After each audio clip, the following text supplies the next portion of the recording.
pulse of him. I wasn't planning on meeting my neighbor like that. It was a Tuesday evening, the kind where the hallway smells faintly like someone burned toast again, and I was halfway through reheating leftovers when there was a knock on my door. Not loud. Not urgent. Just deliberate. When I opened it, Arthur from 3B was standing there, holding a small toolbox like it was a prop. "Hey," he said, shifting his weight. "Sorry to bother you. You're good with stuff, right?" That alone should have tipped me off. I blinked. "Stuff?" He smiled, one side of his mouth lifting higher than the other. "Fixing stuff. My bathroom light's acting weird. Flickering. Thought maybe you could take a look." I almost laughed. Arthur was the kind of guy who looked like he owned 5 power drills and had opinions about lumber. Meanwhile, I once Googled how to change batteries in a smoke detector. But something about the way he asked, casual, almost hopeful, made it hard to say no. "Sure," I said. "Yeah. I can, look." His apartment was identical to mine but somehow felt different the second I stepped inside. Warmer. Lived in. The light fixture in the bathroom was on, shining steadily, not flickering at all. I pointed at it. "Looks fine." "Yeah," he said, standing a little too close behind me. "It stopped doing it." That's when I realized the toolbox was still closed. We stood there in that narrow bathroom, the hum of the fan loud enough to fill the silence. I became acutely aware of how close he was, his arm brushing mine, the faint scent of soap and something woodsy. "So," I said, clearing my throat, "what was it doing exactly?" He shrugged. "Hard to explain." I turned to face him, and for a second neither of us moved. His eyes flicked down, then back up, like he was choosing his words carefully. "You don't have to fix anything," he said quietly. "I just didn't know a better excuse." That landed heavy. Not dramatic. Just honest. I felt my shoulders loosen before I even realized they'd been tense. "An excuse for what?" Arthur leaned back against the counter, crossing his arms. "To talk to you without it being weird." I laughed under my breath. "And was it weird?" "Less than I thought," he admitted. We moved to the kitchen, not sitting right away. He poured water for both of us like he'd done it 100 times. We talked about the building, the terrible plumbing, how the guy upstairs always paced at 2 a.m. normal things. Easy things. But underneath it all, there was something else. A current. The kind that made pauses feel intentional instead of awkward. "I've seen you around," he said eventually. "You always look like you're thinking about something important." I smiled. "I'm usually just deciding what to eat." He grinned at that, softer this time. The clock ticked louder than it should have. I realized I wasn't in a hurry to leave. When I finally stood up, he did too, slower, like he wasn't sure if this was the end of something or the beginning. "Thanks for coming over," he said. "Even if nothing was broken." I hesitated, then nodded. "Yeah. Anytime." Back in my own apartment, the leftovers were cold, forgotten. I leaned against the door, hard doing that quiet, steady thing it only does when something has shifted just enough to be noticed. Nothing had been fixed. But something had definitely changed. I went to bed that night thinking about flickering lights, and how sometimes you notice them only when they stop. I told myself I wouldn't overthink it. That night hadn't been some grand confession. No touching. No dramatic pause where one of us said something that couldn't be taken back. Just a neighbor asking for help with something that didn't need fixing, and me, going along with it. That was it. Simple. Except the next morning, when I opened my door to grab the mail, Arthur was already in the hallway, tying his boots. He looked up, surprised, and then smiled. "Hey," he said. Like it was natural. Like we did this all the time. "Hey," I replied, suddenly very aware that I was still in sleep pants and an old t-shirt with a coffee stain on it. We stood there for a beat too long. He started, nodding toward my door. "About last night. Hope that wasn't weird." It wasn't, I said quickly. Too quickly. Then softened it. I mean, no. It was fine. His shoulders relaxed a little. Good. We ended up walking down the stairs together, not because we planned to, but because either of us rushed. The building was quiet, sun cutting through the dusty window on the landing. Halfway down, he glanced over at me. I'm making dinner tonight, he said. Nothing fancy. But if you don't have plans, you could come by. This time I'll actually break something first. I laughed. That's reassuring. So? He asked. I hesitated just long enough to feel honest. Yeah. I'd like that. All day, I caught myself checking the time. I replayed little things. The way he leaned against the counter, how his voice dropped when he admitted the excuse. By the time I knocked on his door that evening, my nerves felt unearned but unavoidable. He answered with an apron on, sleeves rolled up. Wow, I said. You're really committing to the bit. Don't ruin this for me, he said, smiling. Come in. The apartment smelled like garlic and something citrusy. He moved around the kitchen with easy confidence, handing me a glass of wine like he'd already decided I belonged there. We talked while he cooked. About work. About why neither of us had moved out of the building yet. About small, inconsequential things that somehow revealed more than big questions ever did. At one point, he brushed past me to grab a pan, his hand briefly at my waist to steady himself. It was casual, unapologetic.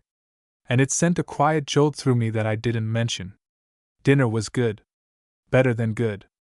But it wasn't the food that made me linger over every bite. It was the way he watched me when I talked, like he was actually listening instead of waiting for his turn. When I finally stood to leave, the air felt thicker than it had the night before. Thanks for coming, he said. Thanks for not pretending the stove was broken, I replied. He smiled, slower this time. Anytime you want an excuse, he said. I've got a few more. Back in my apartment, I didn't lean against the door this time. I just stood there, breathing, letting the feeling settle instead of questioning it. Some connections don't announce themselves loudly. They arrive quietly, through borrowed excuses and shared dinners, and ask, gently, if you're willing to notice. That night, I decided I was. The thing about noticing something new is that once you do, it's everywhere. After that dinner, Arthur was suddenly part of my daily rhythm. Not in any big, obvious way. He didn't start knocking on my door every morning or texting me late at night, but in these small overlaps that felt intentional without being forced. We ran into each other by the mailboxes. In the laundry room. Once, at the corner coffee place 2 blocks away, both of us pretending it was a coincidence even though we ordered the same thing. You following me now? He asked, stepping aside so I could grab my cup. Only on Tuesdays, I said. Routine's important. He laughed, and it hit me how much I liked being the reason for it. Still, nothing crossed the line. Not really. No hands lingering. No words that couldn't be laughed off later. It was like we were both circling the same thought, careful not to spook it. One evening, I heard a knock again. This time, when I opened the door, Arthur wasn't holding a toolbox. He was holding a plate. I made too much, he said. Figured I'd see if you wanted help with it. I stepped aside without thinking. Come in.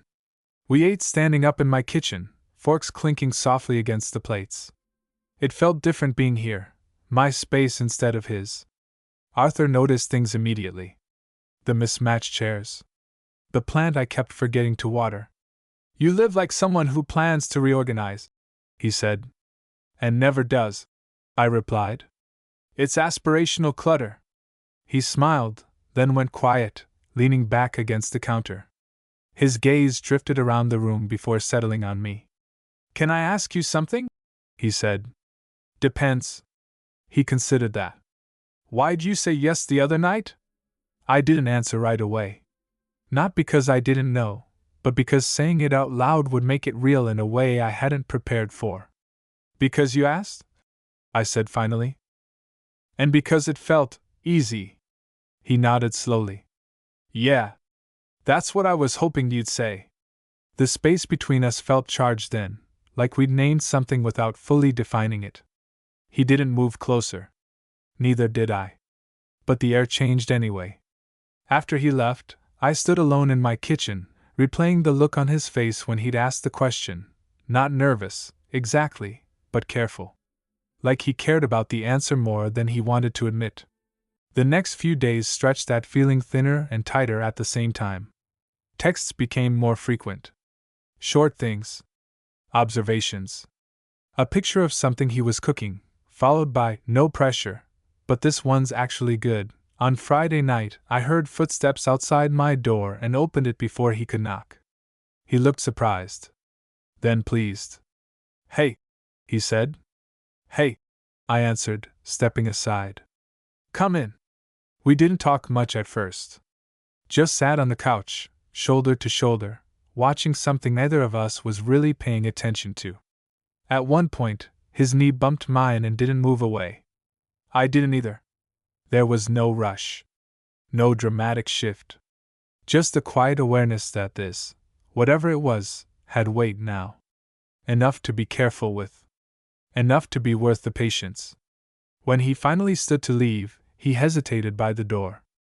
I'm glad you opened it early, he said. So am I replied. After he left, I sat there for a long time, letting the quiet settle instead of filling it with doubt. Some things don't ask for certainty right away. They just ask you to stay present long enough to see where they're going. And for the first time in a while, I wanted to. Saturday came with rain. Not the dramatic kind, just a steady drizzle that softened the edges of everything and made the building quieter than usual. I spent most of the afternoon pretending to clean, moving the same stack of papers from one surface to another. Every so often, my phone lit up with a message from Arthur. Nothing urgent. Just commentary. This weather makes me want to reorganize my entire life. Update. I am not reorganizing anything. I smiled more than I should have. Around 6, there was a knock. Not the tentative one from the first night. This one was familiar already. Arthur stood there damp from the rain, jacket unzipped, hair darker from the mist. He didn't hold anything this time. No excuse. No prop. Hey, he said. I was going for a walk and figured. I don't know. Thought I'd see if you wanted company. I stepped aside. I do. We ordered takeout, spreading containers across my coffee table like we were settling in for something longer than a meal. At some point, the rain got heavier, tapping against the windows in a way that felt intentional, like the world encouraging us to stay put. Halfway through eating, the power flickered. Just once. Enough to notice. Arthur glanced up at the ceiling. It does that, I said. Usually comes back. It did. But the moment lingered. The room felt dimmer afterward, like the light had shifted instead of the electricity. We ended up sitting closer on the couch, shoulders brushing. I could feel the heat of him through the thin fabric of my shirt. It wasn't overwhelming. Just present. You okay? He asked quietly. Yeah, I said. And meant it. He nodded, gaze lingering on my face a second longer than necessary. Not searching. Just acknowledging. Neither of us moved for a while. The TV played something we weren't watching. His hand rested on his knee, close enough that if I shifted even slightly, we'd touch. I didn't shift. Eventually, he exhaled and leaned back, like he was resetting himself. I like this, he said. Whatever this pace is. Me too. He smiled, relieved. Not triumphant. That mattered. When the rain finally slowed, he stood to leave, slipping his jacket back on. At the door, he paused, hand on the frame. I'm not in a hurry, he said. Just so you know. I figured, I replied. After he left, I didn't rush to fill the silence. I let it stretch, comfortable and unthreatening. The power stayed on. The rain faded to a whisper. And for once, I didn't feel the need to wonder what was coming next. Some things don't need momentum to feel real. They just need space to exist. I went to bed that night with that thought settling gently into place. By the next week, the building felt smaller. Not in a claustrophobic way, more like the distance between apartments had quietly collapsed. I started hearing Arthur before I saw him. His door opening. His footsteps on the stairs. Once, the low murmur of his voice through the wall when he was on a call, the sound oddly grounding. We still didn't label anything. No sudden declarations. No shift that demanded acknowledgement. But there was a rhythm now, steady enough to rely on. Wednesday night, I knocked on his door for the first time. He opened it almost immediately, like he'd been expecting me. Hey, I said, holding up a six-pack. Peace offering. For what? Existing near you without contributing, I said. I feel like I owe rent at this point. He laughed and stepped aside. Come in. His apartment looked the same, but I noticed new things: an open book on the table, a jacket draped over the chair like he'd shrugged out of it without thinking. Comfortable mess. The kind that comes from not trying too hard. We sat on opposite ends of the couch at first, beers in hand.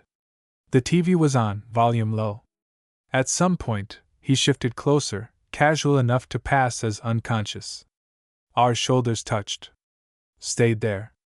You ever get tired of being careful? He asked suddenly. I turned to look at him. About what? Everything, he said. Then, quieter. About this. I thought about it. The waiting. The restraint. The way every small movement felt intentional. No, I said finally. I think I'd get tired of rushing. He nodded, eyes still on the screen. Yeah. Me too.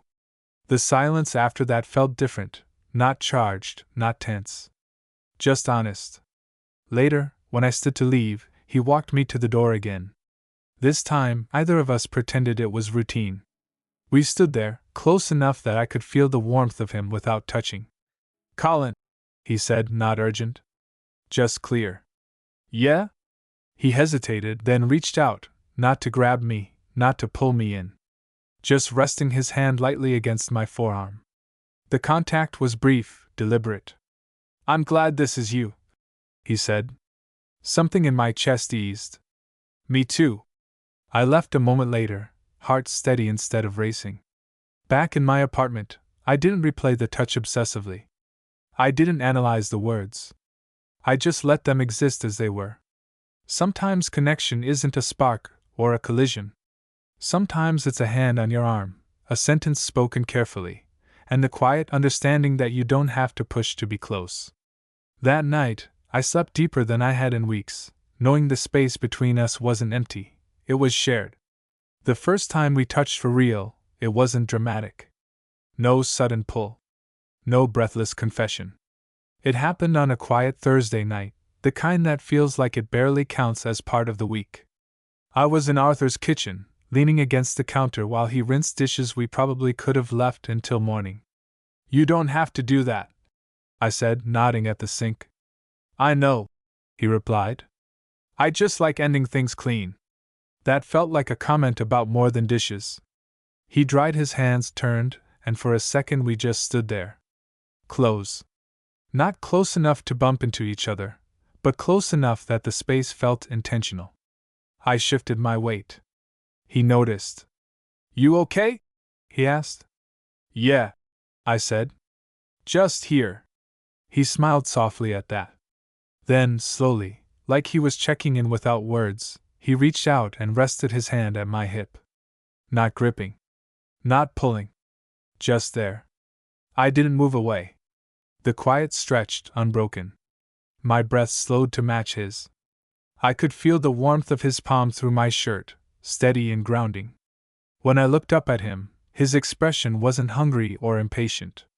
It was careful. Almost reverent. Tell me if this isn't okay, he said. It's okay, I replied. It's good. That was all he needed. He leaned in, giving me time to change my mind, and kissed me like he wasn't trying to convince me of anything. The kiss was unhurried, a question more than an answer. When we pulled back, our foreheads rested together, breaths mingling. Either of us smiled. We didn't need to. We moved to the couch after that, sitting close enough that separating again would have felt strange. His arm settled around my shoulders naturally, like it had been waiting for the right moment. The TV stayed off. Later, much later, I lay awake in my own bed, replaying it, not obsessively, not anxiously. Just letting it pass through me like a memory I trusted. There was no rush to define what had happened.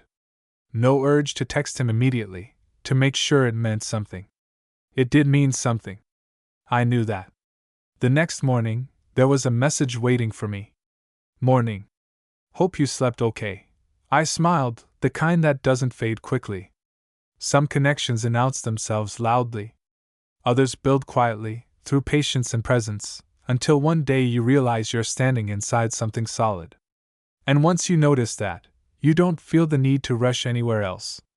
After that kiss, things didn't explode into something louder. They settled. Arthur didn't suddenly start staying over every night. I didn't wake up to dramatic good morning texts or declarations disguised as jokes. What changed was quieter, and somehow heavier. We started ending days together without planning it. One of us would knock, the other would already be in socks, phone forgotten on the counter. Sometimes we cooked. Sometimes we didn't. Sometimes we just sat, legs stretched out, sharing space like it was a resource either of us wanted to waste. One night, we walked the block in silence, rain long gone, the streets still damp and reflecting the orange glow of streetlights. Our hands brushed a few times before his fingers gently linked with mine, like it had always been an option. I didn't say anything. Neither did he. The first time I stayed over, it wasn't planned either. It was late. Too late to pretend I should go home. We were sitting on his couch, my head tipped back against the cushion, his arm warm and solid around me. At some point he looked down and said, "You can stay, you know." I nodded. "Yeah. I know." We didn't rush into bed. We brushed our teeth side by side, bumping elbows, smiling at our reflections like we were trying not to make a big deal out of something that already was. When we finally lay down, the space between us disappeared naturally, like gravity handled it. He wrapped an arm around my waist. I tucked myself closer. "You okay?" he whispered. "More than," I said. Sleep came easily. That surprised me. Morning was soft. No alarms. Just light creeping through the curtains, and the sound of him breathing, slow and even. I stayed still longer than necessary, memorizing the weight of his arm, the quiet certainty of it. When he stirred, he didn't pull away. "Morning," he murmured, voice rough with sleep. "Morning." We lay there for a while, not talking. No pressure to move. No need to define anything before coffee. Eventually, he rolled onto his back and stared at the ceiling. "I don't feel like I have to brace myself around you," he said. That hit deeper than anything dramatic could have. "I don't either," I replied. Later, back in my apartment, the quiet didn't feel empty. It felt held. Like something steady had taken root without asking permission. Some stories don't build toward a moment, they build toward a feeling. One that stays even when the room is empty. One that makes you realize you're no longer standing alone, even when you are. And I knew, without rushing it, that whatever came next mattered, because this already did. It wasn't one big moment that made it real. It was the accumulation of small ones. Arthur leaving his spare key on my counter without comment. Me noticing his mug in my sink and feeling oddly proud of it. The way our names started to sound natural together when one of us said them out loud. One night, a few weeks later, we were back in his kitchen, the same place where everything had quietly tipped forward. He was chopping vegetables, focused, sleeves rolled up. I watched him longer than necessary, not because I was trying to memorize anything, but because I didn't feel the need to look away. "You okay over there?" he asked without turning. "Yeah," I said. "Just thinking." He paused, finally looking at me. "About?" I considered brushing it off. Instead, I said the truth. "About how you asked me to fix something that wasn't broken." He smiled, slow and knowing. "Best non-problem I've ever had." Later, we sat on the floor eating straight from the pan, backs against the cabinets. It felt ridiculous and right at the same time. My knee pressed against his thigh, solid and familiar. I used to think I needed a reason for things, he said. Like permission. Or logic. And now? I asked. Now I think I just needed honesty, he replied. With myself. And with you. That settled into me quietly. No fireworks. Just recognition. When I went home that night, I didn't feel the need to count the hours until I saw him again. I knew I would. The certainty of it was enough. A month later, the light in his bathroom actually did start flickering. He knocked on my door, grinning like he'd been waiting for this. Guess I finally need you, he said. I grabbed my jacket. Good thing I'm available. We fixed it together, actually fixed it this time. When the light stayed steady, we stood there a moment longer than necessary, hands brushing, laughing softly at how ordinary it all felt. That was the thing I loved most. Nothing about us needed repairing. No grand gesture had been required. Just an excuse, a conversation, and the patience to let something real take shape without forcing it. Later, lying beside him, his arm heavy and reassuring across my chest, I realized something simple and profound. I wasn't waiting for the next step anymore. I was already home. Sometimes love doesn't arrive with certainty. Sometimes it shows up as a flickering light, a neighbor at your door, and a quiet decision to open it. And sometimes, that's all you ever needed.